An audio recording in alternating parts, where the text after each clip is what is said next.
All right, let's talk about a condition that affects millions of people, but so many don't even know they have it. We're going to dive deep into celiac disease, where the body's own defense system basically wages a secret war against itself, and it's all triggered by a protein found in our everyday food. So let's just start with this question. What if the very food that's supposed to nourish you, to give you energy, actually triggers an attack on your own body? For people with celiac disease, this isn't some hypothetical. It is their daily reality. Okay, so to really get what's going on with celiac disease, we first have to talk about the root of the problem, and that is something called malabsorption. Now, this is a really key distinction. You've probably heard of maldigestion, right? That's when your body has trouble breaking food down in the first place, kind of like a food processor with a dull blade. But malabsorption is different. The food processor works fine, the food gets broken down, but your body just can't pull the nutrients out. It can't get the good stuff in. And celiac disease is the textbook example of this absorption failure. So, what does it feel like when your body is being starved of fuel? Well, the signs can be all over the place, but they're telling. We're talking things like chronic diarrhea, losing weight without trying, and this deep, relentless fatigue that no amount of coffee or sleep can fix. These aren't just minor annoyances, no way. They're alarm bells, signaling that the body is running on empty. And when doctors start investigating those alarm bells, the search often leads to one specific culprit behind that state of malabsorption, and that is celiac disease. Now, this is the absolute crucial point. Celiac disease is not a food allergy. It's not a sensitivity, it's an autoimmune disorder. That means your own immune system, the thing that's designed to protect you, gets confused and launches an attack on your own body. And the trigger for that friendly fire? Gluten. And if you're thinking this sounds like some rare, obscure condition, think again. The rate is about 1 in 100. Just let that sink in. In a full movie theater, on a crowded bus, in your office building, chances are at least one person there is living with celiac disease. And as we're about to see, a lot of them have no idea. So who gets this? Well, it is more common in women, and it can pop up at any age, really. But the biggest factor, by a long shot, is genetics. You see, there are these specific genes, HLA-DQ2 and DQ8, that basically roll out the red carpet for the disease to develop. And get this, if a close relative, a parent, a sibling, has celiac, your own risk jumps up to about 1 in 10. Okay, let's get into the real nitty-gritty. What is actually happening inside the body when someone with celiac eats gluten? This part is just fascinating.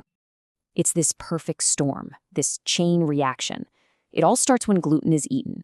Then an enzyme in your gut takes a piece of that gluten and tweaks it, changes it just a little. But that tiny change makes your immune system, your T cells, go absolutely haywire. They see this modified gluten as a dangerous invader, and they launch a full-scale attack. The result is chronic, constant inflammation that just destroys the lining of the intestine. And this is the result of that attack. A healthy intestine is like a thick, plush shag carpet. It's covered with millions of these tiny, finger-like things called villi that create a massive surface area to absorb nutrients. But in celiac disease, that constant inflammation just wears the carpet right down to a bare, flat floor. This is called villous atrophy. And as you can guess, a bare floor is terrible at absorbing anything.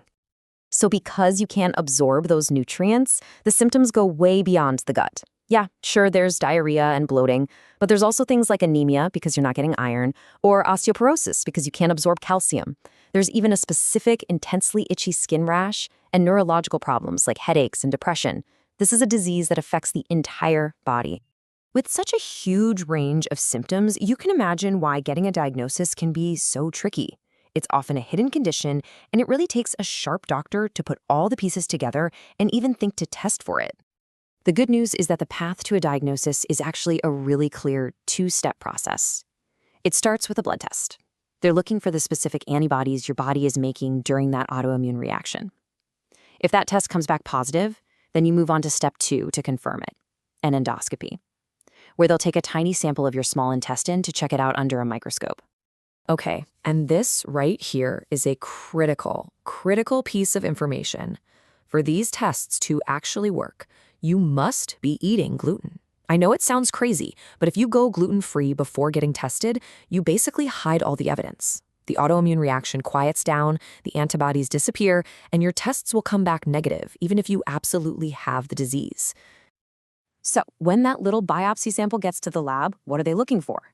They're looking for the classic crime scene. 3 key things. First, those flattened villi, that worn down carpet.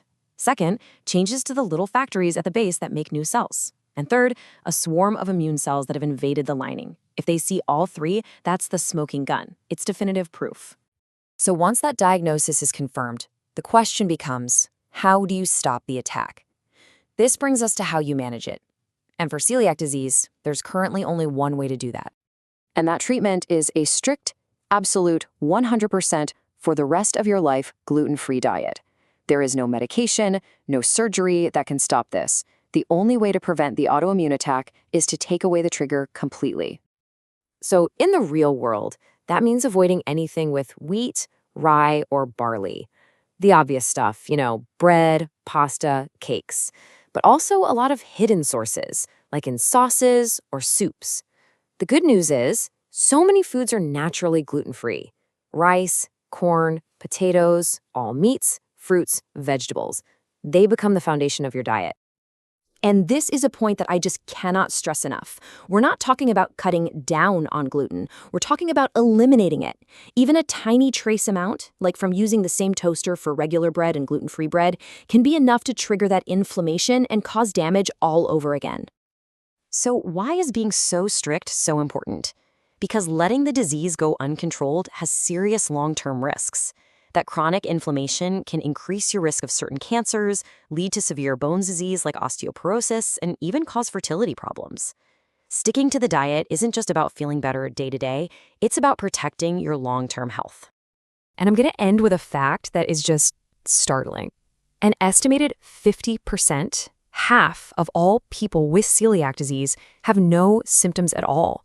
They might not have any of the gut issues, but inside, that silent damage, that wearing down of the carpet is still happening. Knowing that half of all cases are completely silent, well, it really makes you wonder, doesn't it? Could this hidden condition, this internal battle triggered by a food we see everywhere, be affecting you or someone you know without anyone even realizing it? That's a powerful thought to leave you with.